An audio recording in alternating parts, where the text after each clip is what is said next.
Hello बच्चों, हम लोगों ने अपनी जो रासायनिक अभिक्रियाएं पिछले वीडियो में पढ़ी थी उसी क्रम में अब हम आगे बढ़ते हैं। हम अब पढ़ते हैं ऊष्माक्षेपी अभिक्रिया, ऊष्माशोषी अभिक्रिया और विस्थापन अभिक्रिया। आज मैं आपको 3 अभिक्रियाओं के बारे में बताऊंगी। सबसे पहले बात करते हैं ऊष्माक्षेपी अभिक्रिया की। तो ऊष्माक्षेपी, शेपी का मतलब होता है जिसमें त्याग किया जाए, ठीक है ना। शेप का मतलब होता है त्यागना। तो ऊष्माक्षेपी अभिक्रिया कौन सी अभिक्रिया होती है?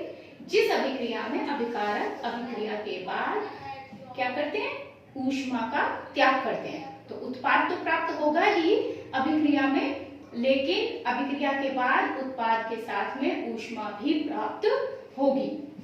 जैसे हम लिखें अगर CaCO3 मैं एक ही रिएक्शन जहां संभव हो, एक ही रिएक्शन को कई जगह इसीलिए लेती हूँ जहां जहां उसका उदाहरण के रूप में प्रयोग कि एक ही रिएक्शन आपको याद तो भी हो जाएगी अच्छे से, ठीक है ना। तो ये रिएक्शन हमारी ऊष्माक्षेपी होती है CaCO3, ठीक है। अगर हम इसको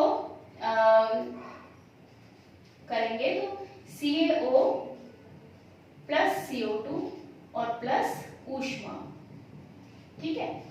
और इसमें एक रिएक्शन और है, वो भी मैं आपको साथ में लिखे दे रही हूँ। CaCO3 प्लस H2O, पानी अगर हम डालते हैं इस पे तो हमारा बनता है CaOH होल ट्वाइस। अभी देखिए ये रिएक्शन बैलेंस नहीं है, ये आपको बैलेंस करनी है, ठीक है। CaOH whole twice plus CO2 और प्लस H2O, यहाँ पर हमारा ये 2H2O रहता है, ठीक है। तो ये जो हमारी रिएक्शन है, इस रिएक्शन में भी साथ में काफी सारी ऊष्मा निकलती है। तो वे सारी रिएक्शंस जिनमें ऊष्मा छोड़ी जाती है, कोई भी रिएक्शन है, हम सीधे सीधे कह सकते हैं हम A प्लस B दो अभिकारक हैं, उनकी रिएक्शन करा रहे हैं, हमें कोई C उत्पाद प्राप्त हुआ, अगर उसके साथ ऊष्मा मिल रही है तो ये अभिक्रिया हमारी क्या हो जाएगी? ऊष्माक्षेपी अभिक्रिया हो जाएगी, क्योंकि इसमें हमको ऊष्मा का त्याग हो रहा है और इसमें ऊष्मा प्राप्त हो रही है अभिक्रिया के पश्चात, ठीक है। इसका उदाहरण हम लोग ऐसे दे सकते हैं, जैसे मैंने ये वाली जो रिएक्शन लिखी है CaCO3 plus 2H2O CaOH whole twice plus CO2 plus H2O plus ऊष्मा। ये रिएक्शन आप अपने घर में भी देखते हैं। आपने बहुत बार देखा होगा, आपके घर में, मैंने पहले बताया था, घर में जब हम पुताई करते हैं तो उसकी जो सफेदी होती है, तो वो उसका सफेदी का पत्थर आता है, चूना पत्थर CaCO3 कैल्शियम कार्बोनेट जिसको हम कहते हैं। तो जो कैल्शियम कार्बोनेट है, जब उस पर जल डालते हैं तो पानी डालने पर या पानी में उसे भिगोने पर क्या होता है? एक साथ बहुत सारी गैस निकलती है और वो जो बर्तन है जिसमें आपने इसको भिगोया होता है वो भी गर्म हो जाता है। तो वो गर्म क्यों हो जाता है? तो ये रिएक्शन उसी की है कि जब कैल्शियम कार्बोनेट को पानी से क्रिया कराते हैं तो COH होता है, कैल्शियम हाइड्रोक्साइड हमारा बनता है। कैल्शियम हाइड्रोक्साइड के साथ जो गैस निकल रही है वो है कार्बन डाइऑक्साइड, और साथ में पानी भी निकलता है, पानी भी बनता है भाप के रूप में, और बहुत सारी ऊष्मा, ठीक है, हीट निकलती है जिसकी वजह से वो बर्तन गर्म हो जाता है, ठीक है। तो ये कैसी रिएक्शन है? ऊष्माक्षेपी अभिक्रिया है। अब इसके बाद अगर बात करें ऊष्माशोषी अभिक्रिया की, कि ऊष्माशोषी अभिक्रिया कौन सी होती है? ऊष्माशोषी अभिक्रिया ऊष्माक्षेपी अभिक्रिया की जस्ट उल्टी अभिक्रिया है, जस्ट अपोजिट है, विपरीत अभिक्रिया है। विपरीत अभिक्रिया मतलब कि इस अभिक्रिया में ऊष्माक्षेपी में क्या था? ऊष्मा का त्याग किया जा रहा था। अब ऊष्माशोषी क्या होती है? इस अभिक्रिया में अभिकारक तभी क्रिया करेंगे जब वो ऊष्मा को ग्रहण करेंगे, ठीक है। यानी अभिकारक क्रिया करते समय ऊष्मा ग्रहण करते हैं, ऊष्मा का अवशोषण करते हैं, और ऊष्मा का अवशोषण करने के बाद ही अभिक्रिया पूर्ण होती है। तो ऊष्माशोषी अभिक्रिया की अगर हम रिएक्शन देना चाहें तो हम कैसे देंगे?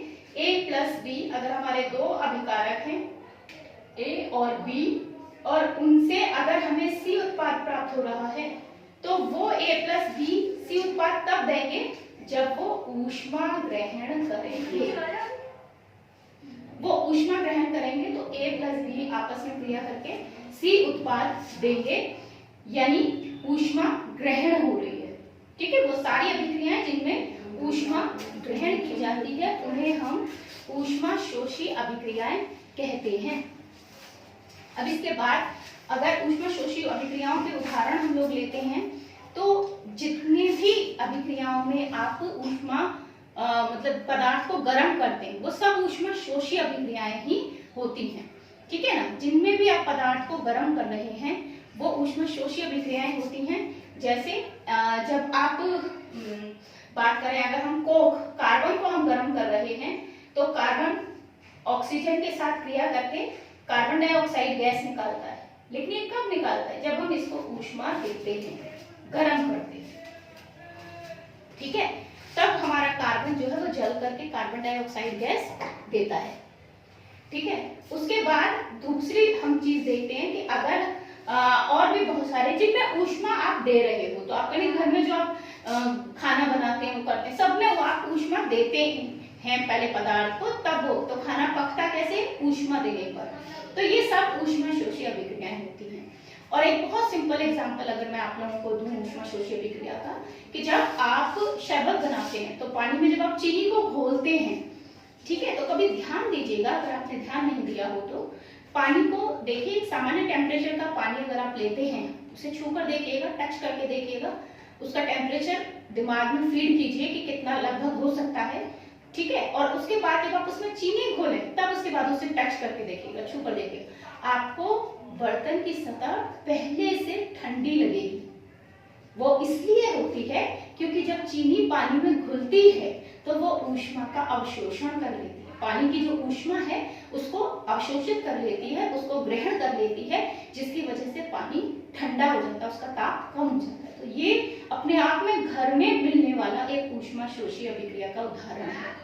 ठीक है, अब ये हो गई हमारी ऊष्मा क्षेपी और ऊष्मा शोषी अभिक्रिया। अब हम बात करते हैं विस्थापन अभिक्रिया की। ठीक है, अब विस्थापन अभिक्रिया, इसको प्रतिस्थापन अभिक्रिया भी कहते हैं। विस्थापन अभिक्रिया, विस्थापन यानी एक जगह से दूसरी जगह हटकर चले जाना। ठीक है, तो विस्थापन जैसे नाम से स्पष्ट हो गया कि एक जगह से दूसरी जगह जाना। तो ये अभिक्रिया जो होती है इसमें यौगिक का एक भाग, ठीक है, यौगिक में दो भाग होते हैं, आप सब जानते हैं, धनात्मक और ऋणात्मक।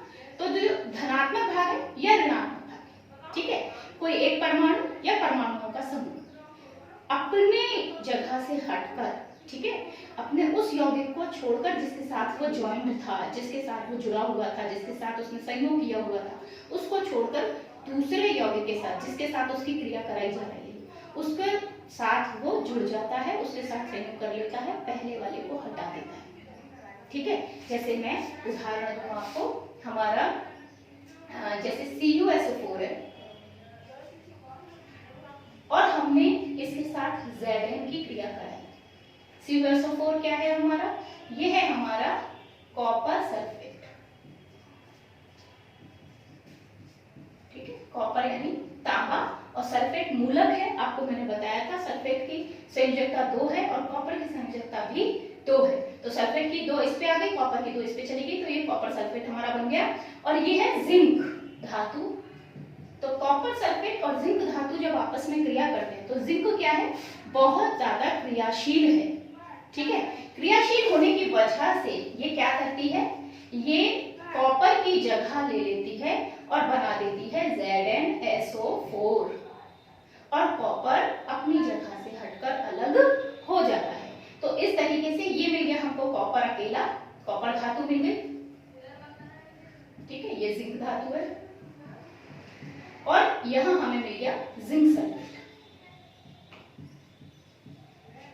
तो जिंक ने कॉपर की जगह ले ली, कॉपर को स्थापित कर दिया, विस्थापित कर दिया।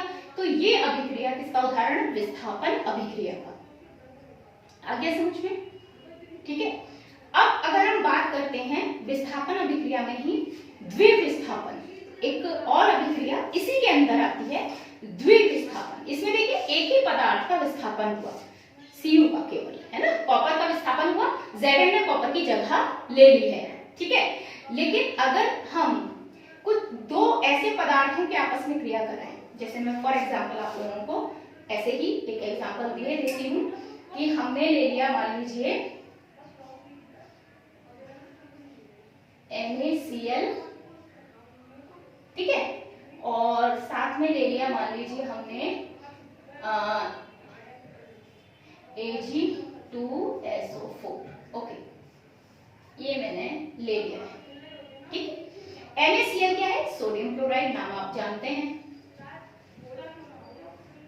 ठीक है। और ये है हमारा सिल्वर सल्फेट, सिल्वर चांदी, Ag फॉर्मूला है चांदी का, मैंने आपसे कई बार कहा है, और ये आपको बहुत अच्छे से समझ में आने लगेंगे अगर आप ज्यादा से ज्यादा परमाणुओं के तत्वों के संकेत, उनके परमाणु क्रमांक, परमाणु भार याद कर लेंगे तो आपको ये बहुत जल्दी समझ में आने लगेंगे। Ag की वैलेंसी 1 होती है, सल्फेट की 2 होती है, तो सल्फेट किस पे आ गई? Ag किस पे चली गई। ऐसे ही यहाँ पे ये सोडियम क्लोराइड है, क्लोराइड की भी 1 होती है, सोडियम की भी 1 होती है, तो दोनों ने एक दूसरे की वैलेंसी ले ली है, तो NaCl और Ag। अब जब ये क्रिया करेंगे Ag2SO4 और NaCl, तो Ag के साथ देखिए इसमें धनात्मक भाग NaCl में कौन है? सोडियम। क्लोरीन क्या है? क्लोराइड क्या है? हमारा ऋणात्मक भाग है, जबकि हमारा जो Ag है, सिल्वर है, ये यहाँ पर धनात्मक भाग है और सल्फेट ऋणात्मक है, ठीक है। अब मैंने आपको पहले बताया धनात्मक आपस में क्रिया करते हैं, ऋणात्मक क्रिया नहीं करते हैं, ऋणात्मक आपस में क्रिया नहीं करते हैं, या तो धनात्मक करेगा या तो ऋणात्मक करेगा, कोई एक ही क्रिया, मतलब धनात्मक के साथ ऋणात्मक की क्रिया होगी या ऋणात्मक के साथ धनात्मक की होगी, आपस में धनात्मक एक जैसे नहीं क्रिया करेंगे। तो Na ने SO4 से क्रिया कर ली और Cl ने Ag से क्रिया कर ली, ठीक है, और हमारा बन गया Na2SO4 प्लस AgCl। अब मैं इसको बैलेंस जरूर किए दे रही हूँ क्योंकि ये रिएक्शन हमारी बैलेंस नहीं है और ये हमारी बैलेंस होकर आ गई, ठीक है। तो आपने देखिए Cl ने SO4 को प्रतिस्थापित कर दिया, उसकी जगह ले ली है, SO4 ने Cl की जगह ले ली है।